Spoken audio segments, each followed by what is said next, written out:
Drame conjugal à Fatick. Marie-Louise Ndour, abattue par son époux Mohamed Diouf, qui serait un ancien militaire, a dégainé une arme avant de lui tirer une balle en pleine poitrine. Le couple avait 4 enfants, relate ce matin Libération. Le journal avec qui nous ouvrons cette revue des titres à la une des quotidiens sénégalais paru ce matin revient également sur l'interpellation de Sango Cheikh Moussa Diagne à Foundiougne et renseigne à ce propos que ce dernier, conduit à Dakar, sera déféré ce lundi. En plus d'une haute saisine du parquet, une plainte a été déposée par le comité de défense des valeurs morales au Sénégal, informe Libération. Samadalou Serigne Mougen Bakara Banassi, interrogé sur ses propos qui lui valent ses déboires judiciaires, le journal d'indiquer que le mis en cause assume l'intégralité de ses mots, ajoutant que son intention n'était pas de heurter qui que ce soit. US Wakam, le capitaine, décède en plein match bar sous fond noir à sa une. Réumi Quotidien Sport Plus, Fadiouf Ndiaye emporté par un malaise à la mi-temps. Écrit Tribune Sport.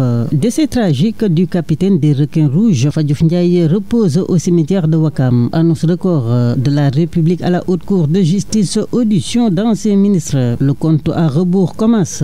Titre Direct News. Pour la première fois, écrit la publication, les auditions d'anciens ministres débutent aujourd'hui. Il s'agit de Ndeye Salimata Diop, 19 mai 2025, Moustapha Diop le 22 mai, Mansour Faye le 26 mai, Ismaïla Madior Fall et Aïssatou Sophie Gladima. Eux seront entendus, dit le journal ultérieurement. Dialogue politique, Sud Quotidien qui relève la main tendue du chef de l'État. Note ce matin ce qu'il appelle le 8 mai de l'opposition, célébration du père de la révolution burkinabé. L'ombre de Sankara de Ouaga à Dakar, titre ce lundi Vox Populi. Le pays des hommes intègres déroule le tapis rouge au PM Sonko. Le quotidien Yor qui évoque lui une ferveur patriotique et panafricaniste à Ouagadougou fait mention sur des échanges concernant le commerce, la lutte contre le terrorisme, la vivification de la mémoire de Sankara, entre autres sujets. Le premier ministre sénégalais au Burkina, Sonko, reçoit une volée de bois vert au Sénégal. Titre Les Échos. Diplomatie sénégalaise, Bougane dénonce l'alignement farfelu autour de la junte. Titre L'As.